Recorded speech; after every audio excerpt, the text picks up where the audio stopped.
ഇറാനിൽ തുടർച്ചയായ മൂന്നാം ദിവസവും ആക്രമണം. സിറിക് ഉൾപ്പെടെയുള്ള തെക്കൻ നഗരങ്ങളിൽ സ്ഫോടനങ്ങൾ ഉണ്ടായതായാണ് റിപ്പോർട്ടുകൾ.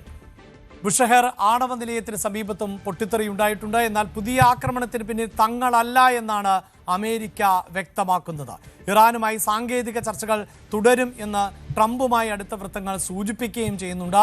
ഇതിനിടെ ഇറാന്റെ മുൻ പരമോന്നത നേതാവ് അയത്തുള്ള അലി ഖമനേയിയുടെ മൃതദേഹം മഷാദിൽ സംസ്കരിക്കുകയും ചെയ്തിട്ടുണ്ട്. വാർത്തയുടെ വിശദാംശങ്ങളുമായി അജയ് സുധാ ബിജുവാണ് ചേരുന്നത്. അജയ്, ഈ ഖമനേയിയുടെ സംസ്കാരത്തിന് ശേഷം ഇപ്പോൾ ട്രംപിനെ തന്നെ ഇറാൻ ലക്ഷ്യം വെക്കുന്നു എന്ന തരത്തിലുള്ള മുന്നറിയിപ്പുകളും സൂചനകളുമുണ്ട്. അതേസമയം തന്നെ ഇറാനിലെ ആക്രമണങ്ങൾ തുടരുകയാണ്. അത് തങ്ങളല്ല നടത്തിയത് എന്ന് അമേരിക്കയും പറയുന്നു. ആകെ വ്യക്തതയില്ലാത്ത വിവരങ്ങളാണല്ലോ ഇപ്പോൾ പുറത്തു വന്നുകൊണ്ടിരിക്കുന്നത്. ആക്രമിക്കില്ല എന്ന് നിരന്തരം പറഞ്ഞുകൊണ്ടിരുന്നിട്ടും ഇറാന്റെ മുൻ പരമോന്നത നേതാവായിട്ടുള്ള ആയത്തുള്ള അലി ഖമനേയുടെ സംസ്കാര ചടങ്ങുകൾ നടക്കുന്ന ഘട്ടത്തിൽ തന്നെയാണ് അമേരിക്ക ഇറാനിലേക്ക് വീണ്ടും ആക്രമണം നടത്തിയത്. അത് തുടർച്ചയായിട്ട് 2 ദിവസം ആ ആക്രമണങ്ങൾ നീണ്ടു നിൽക്കുകയും ചെയ്തിരുന്നു. അതിന് പിന്നാലെയാണ് ട്രംപിനെതിരെ വളരെ രൂക്ഷമായിട്ടുള്ള പരാമർശങ്ങളുമായിട്ട് ഇറാനിലെ മുൻനിര നേതാക്കൾ തന്നെ രംഗത്ത് വന്നത്.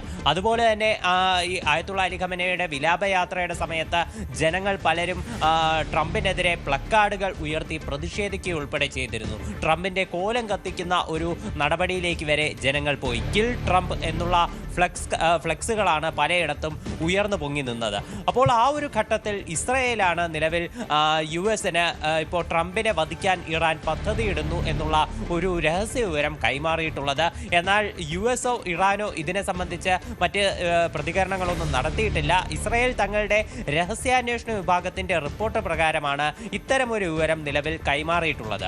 US തന്നെ ഇതിനു മുൻപേ സ്ഥിരീകരിച്ചിട്ടുള്ള മറ്റൊരു കാര്യമാണ് ഇറാൻ ട്രംപിനെ വധിക്കാൻ ശ്രമിച്ചിരുന്നു എന്നുള്ളത്. എന്നാൽ ഇത് പലതവണ പരാജയപ്പെടുത്തിയതായിട്ടും വൈറ്റ് ഹൗസ് വൃത്തങ്ങൾ സൂചിപ്പിച്ചിരുന്നു. ഇപ്പോൾ ഇതാ 3ാമത്തെ ദിവസവും ഇറാനിൽ വീണ്ടും തുടർച്ചയായിട്ട് ആക്രമണങ്ങൾ നടക്കുന്നു എന്നുള്ള റിപ്പോർട്ടുകളാണ് പുറത്തു വരുന്നത്. ഇറാനിലെ തെക്കൻ നഗരങ്ങളായിട്ടുള്ള സിറിക്കിലും അതുപോലെ തന്നെ കൊണറാക്കിലുമാണ് ആക്രമണങ്ങൾ റിപ്പോർട്ട് ചെയ്തത്. അതുപോലെ തന്നെ ഇറാനിലുള്ള ആണവ നിലയമായിട്ടുള്ള ബുഷഹറിന് സമീപത്തും സ്ഫോടനങ്ങൾ റിപ്പോർട്ട് ചെയ്തിട്ടുണ്ട്. എന്നാൽ ഈ ആക്രമണങ്ങൾക്ക് പിന്നിൽ അമേരിക്കയല്ല എന്നാണ് US-ലെ നയതന്ത്ര ഉദ്യോഗസ്ഥർ സൂചിപ്പിക്കുന്ന കാര്യം.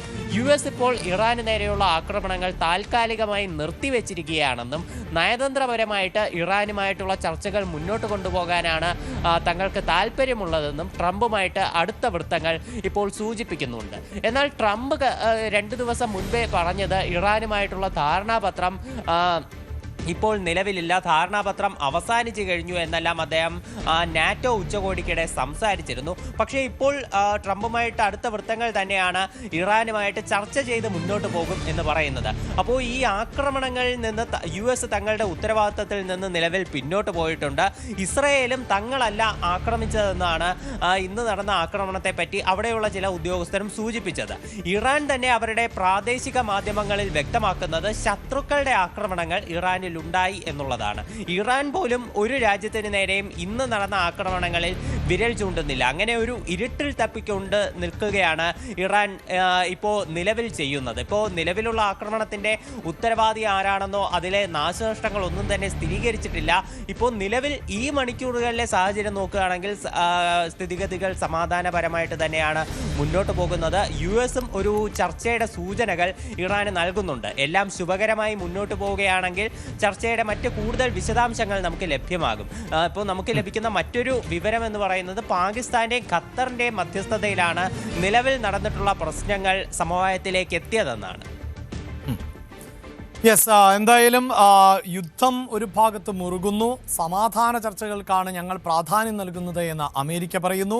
ഹോർമൂസ് കടലിടുക്കിലെ ആശങ്കകൾ ഒഴിയുന്നില്ല. ഒരിടവേളയ്ക്ക് ശേഷം വീണ്ടും അന്താരാഷ്ട്ര വിപണിയിൽ ക്രൂഡ് ഓയിലിൻ്റെ വില വർദ്ധിക്കുന്ന സാഹചര്യം ആണ് ഉള്ളത്. ഇപ്പോൾ ഇറാനിൽ നടന്നിട്ടുള്ള ആക്രമണങ്ങൾക്ക് പിന്നിൽ തങ്ങളല്ല എന്നും അമേരിക്ക പറയുകയാണ്. അതേസമയം അമേരിക്കൻ പ്രസിഡന്റ് ഡൊണാൾഡ് ട്രംപിനെ ഇറാൻ ലക്ഷ്യം വയ്ക്കുന്നു എന്ന തരത്തിലുള്ള റിപ്പോർട്ടുകളും ആണ് ഇപ്പോൾ പുറത്തു വന്നുകൊണ്ടിരിക്കുന്നത്. കൂടുതൽ വാർത്തകൾക്ക് News 18 Keralam YouTube channel subscribe ചെയ്യുക.